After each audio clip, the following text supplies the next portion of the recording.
14 million people by 1938. 10 million people were doing the football pools, which was a type of gambling on the result of soccer matches.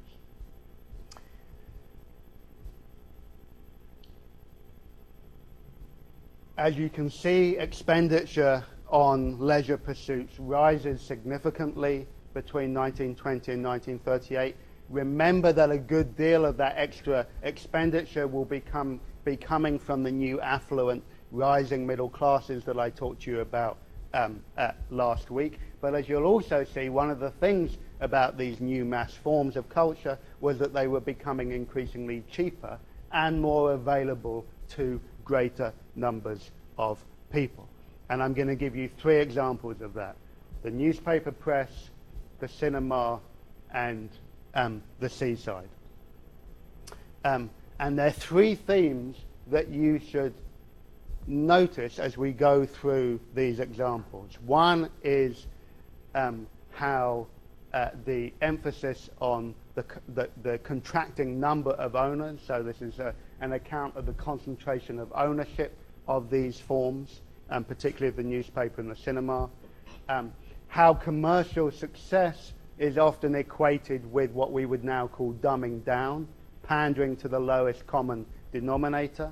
And thirdly, the idea that they generate new escapist forms of entertainment that deflect people from their objective conditions.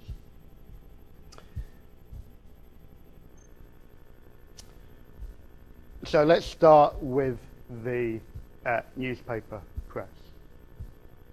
The figures that I put up there is just to illustrate that it's really in the 1920s and 1930s that you get for the first time a mass newspaper reading audience. Newspapers had been increasing both in terms of the numbers produced and in terms of the scale of their readers since the middle of the 19th century, but nothing matched the acceleration of that growth in the 1920s and 1930s, and a good deal of that came with the lowering of the cost of newspapers, as well, of course, the achievement of functional literacy for most of the population. Bear in mind also that at the beginning of this class we were talking about how it could take sometimes a week for newspaper, or 2 weeks for newspapers to go from London up to Edinburgh by mail coach. By this point, newspapers are being produced at the same time in multiple printing sites. That is to say that people in the north of England are getting them first thing in the morning of the same day, as well as people in the south of England. By 1939, then, 69% of the population over 16 were reading a daily newspaper. 82% were reading a Sunday newspaper. UNESCO actually do a study in the 1940s to show that Britain had the highest numbers of newspaper, the highest proportion of newspaper readers of any country in the world after the Second World War, and I'll come back to that in a couple of weeks. But these newspapers were increasingly being owned by what we would now call press barons. That is to say that fewer and fewer people were becoming to have more and more share of the power of the newspapers. And there are 2 key figures in the interwar period, both of whom become lords, Lord Beaverbrook and Lord Rothermere. Lord Beaverbrook owns the Daily and the Sunday Express and the Evening Standard. Okay, so that's a very smart, it's a daily paper, a Sunday paper, and a evening London-based paper. And Lord Rothermere, who owns, again, very cleverly, the upmarket Times and the distinctly downmarket Daily Mail. Both of these press barons have politics that are, shall we say, not that dissimilar in 1920s and 1930s terms to Rupert Murdoch. That is to say that they're very much on the right of the political spectrum. Rothermere is a supporter of the British Union of Fascists in the early 1930s. He meets Hitler famously. He, together with Beaverbrook, formed their own political party called the United Empire Party in 1929 to try and promote the interests of keeping the empire together and of pushing deflationary economics at home and imperial trade.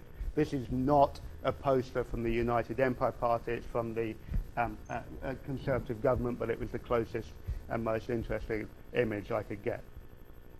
What that meant is that independent newspapers, then as now, really struggled to survive. And there are really two great examples. The first is the Daily Herald, which was a left-leaning newspaper that ended up having to be purchased by the Trade Union Congress to try and keep a left-leaning news source available. And the other example, still going strong, still available to be read outside of the Free Speech Movement Cafe here, the Manchester Guardian, now just known as The Guardian, which was owned by a trust, the Scott Trust. The idea being, as with the TUC, that a collective ownership would mean that a newspaper could not become the plaything or the political organ of a single individual.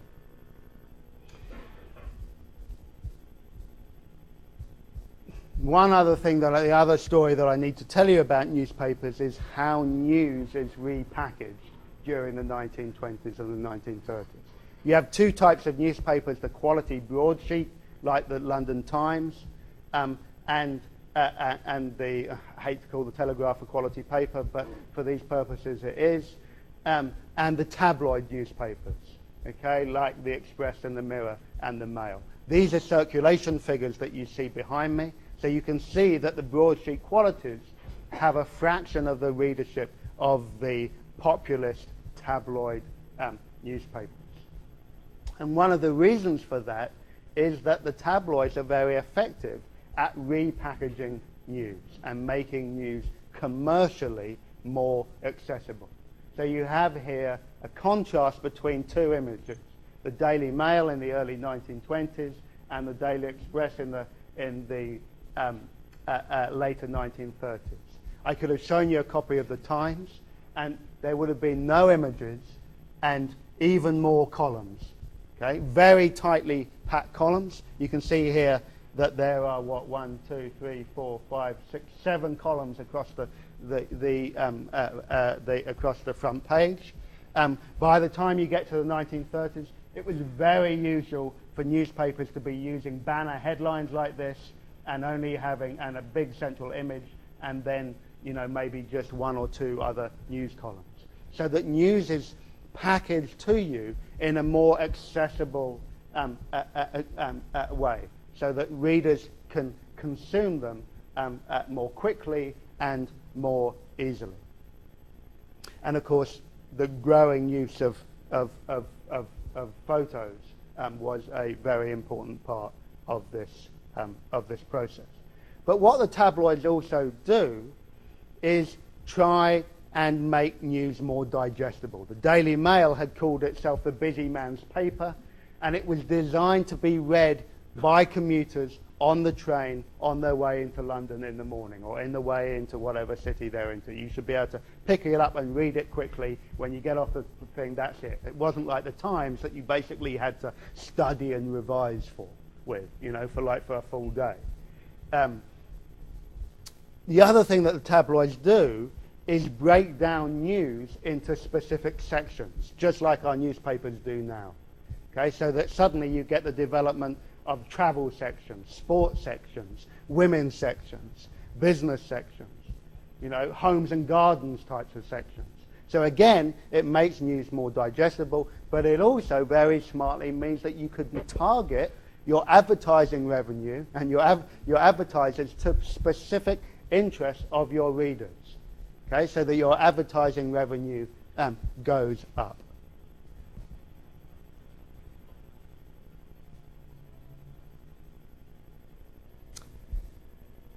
Cinema.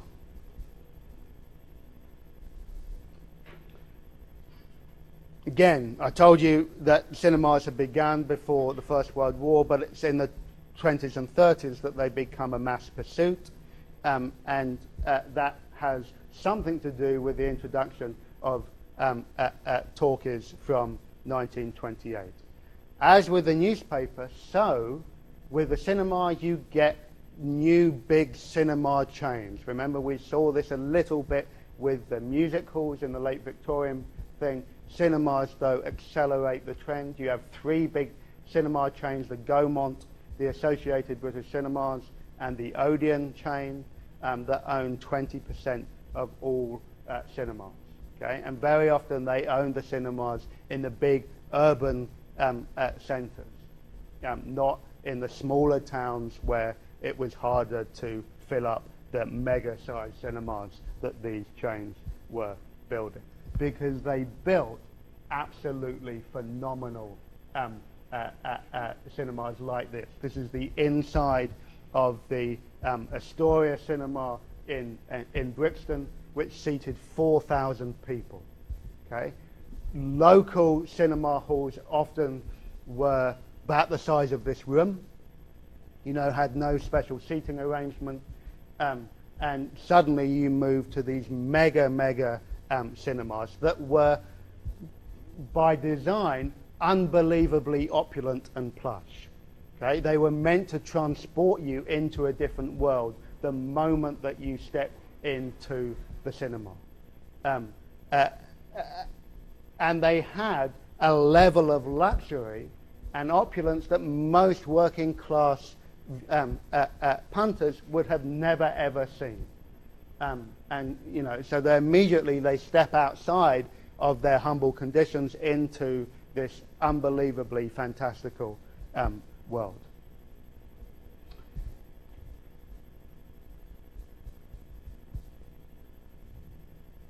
$23 million people were attending the cinema each week.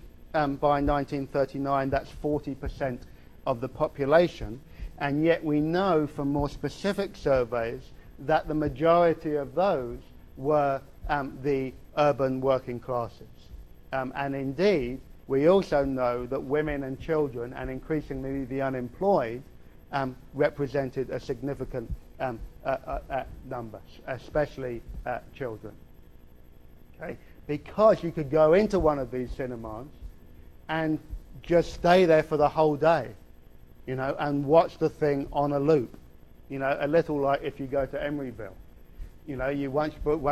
Once you pay your ticket, there's really unbelievably little policing of the opening. Of the flushing out of the cinema hall, if you haven't noticed, which I'm sure you have. Let alone policing of what rated movie you go in to see. Anyway, that's another issue. The point is that these cinemas were fantastical worlds. So George Orwell in The Road to Wigan Pier said, "You may have 3 halfpence in your pocket and not a prospect in the world, but that doesn't stop you indulging in a private daydream of yourself as Clark Gable or Greta Garbo, which compensates you for a great deal." So here you immediately have this idea of culture as a type of consolation and escape from the grinding poverty that most people